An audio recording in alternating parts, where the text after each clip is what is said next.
What's good, people? It's about that time to randomly relate, reverse ranch, no hate. Yo, before I start the video, shout out to my brother, Red Glove Militant. Yo, shout out to my brother, Boxing After Dark, Nocturnal Thoughts. Long ass name, bro. I finally got it though. Shout out, salute to y'all. Yo, listen. Let's look at something that may possibly become more widespread in every division. And as of now, I don't think much of it. I've spoke about it before. And that's being the franchise champion. Let's look at something. I looked at all of these fights that's not happening, right? And all of the fights that everybody keep talking about they want to see. Now, when you heard about the franchise champion, Mauricio Suleiman said it has to be someone that dedicated their life to the sport, that did great things and been consistent, right? So that fighter can go up to whatever weight class he wants and pick, whatever fight he wants.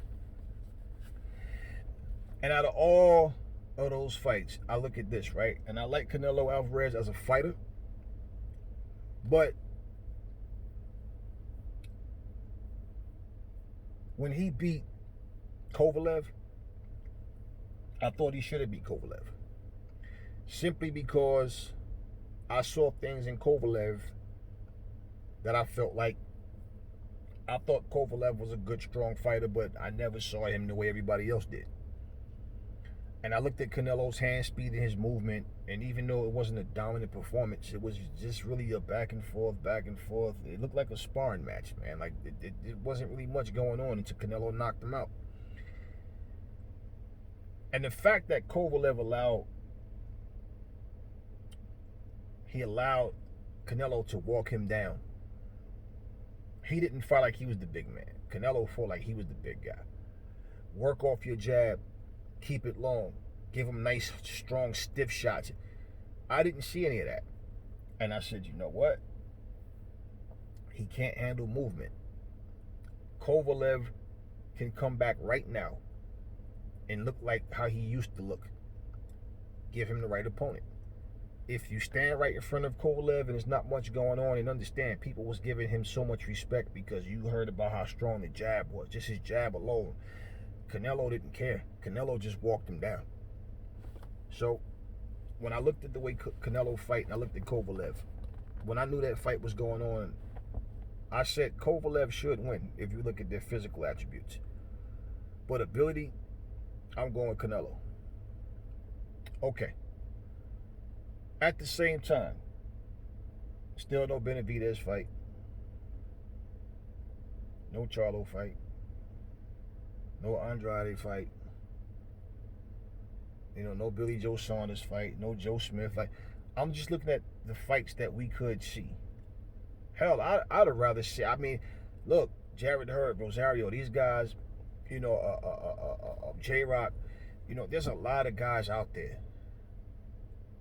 So I'm saying, what is the purpose of being a franchise champion? I understand what Mauricio Suleiman said in his description, but I mean, okay, well, what does that actually do? Because what's been done?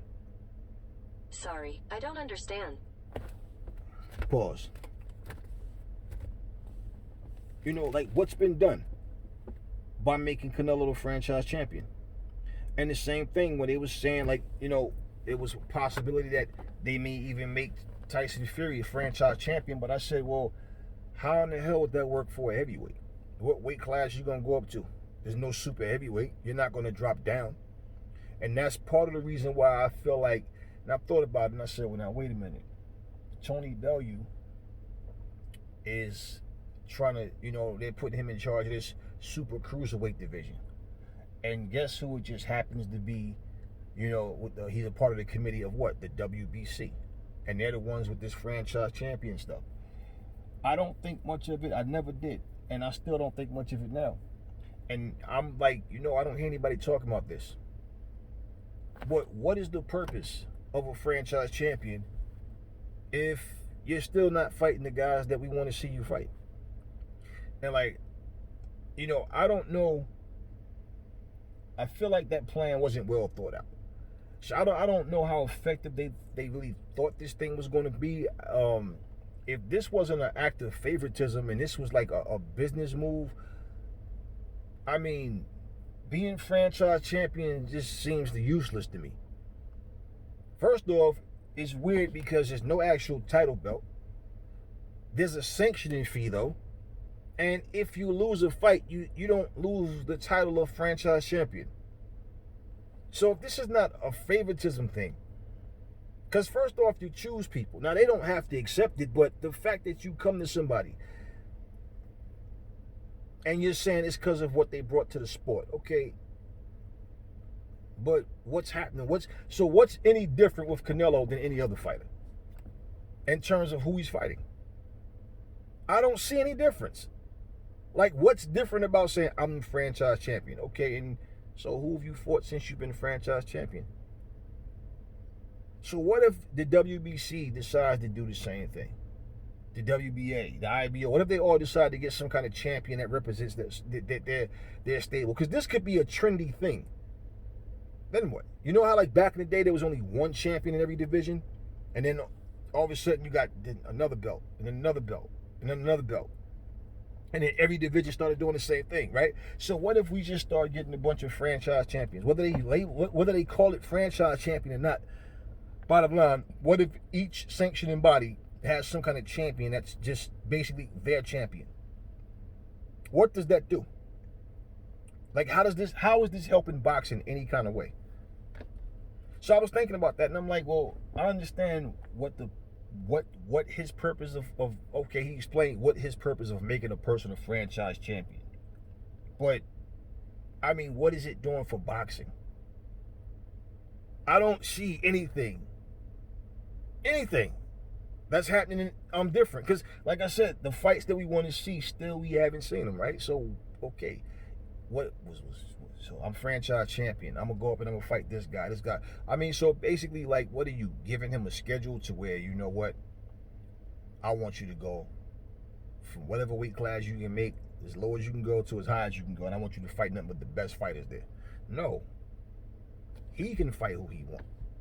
That's what Mauricio Suleiman said. So I'm just trying to understand, like, what's special about being a franchise champion.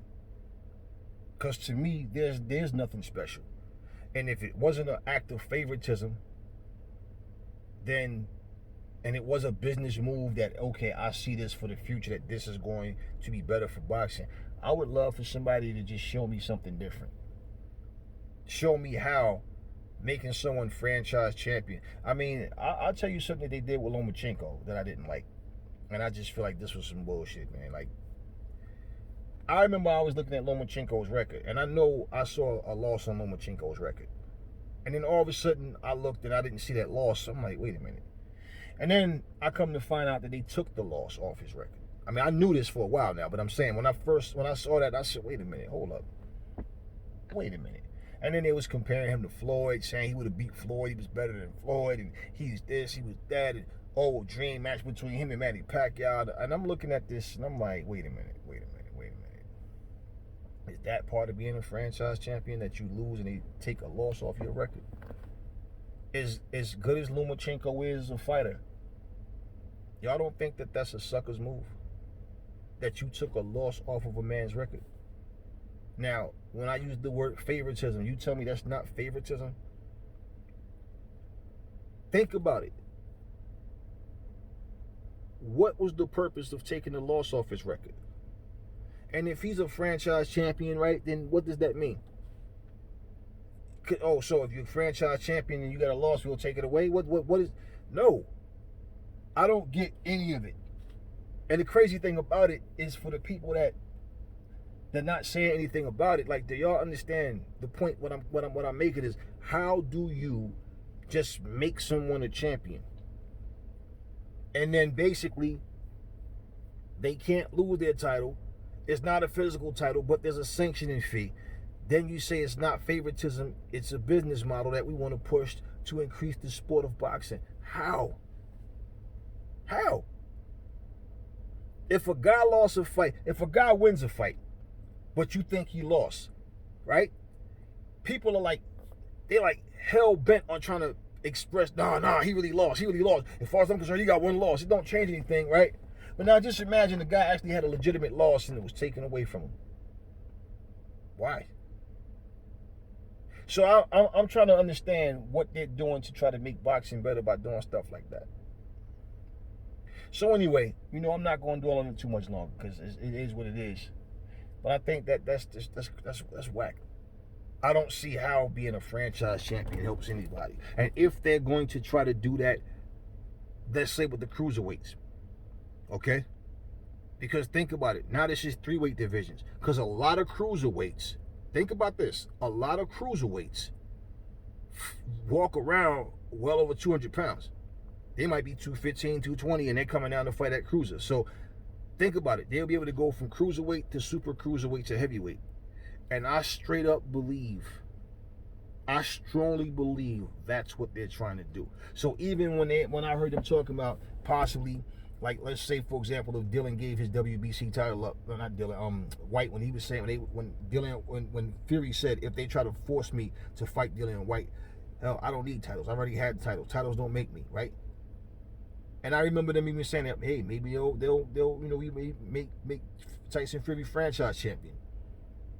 Well, we already know Tyson Fury's not going to go down to no super cruiserweight or cruiserweight.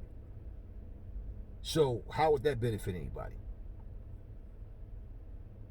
That would have to go to somebody who can make that weight without draining themselves. But what's the purpose of it? I understand the definition that he gave us, okay, the explanation. What is the purpose?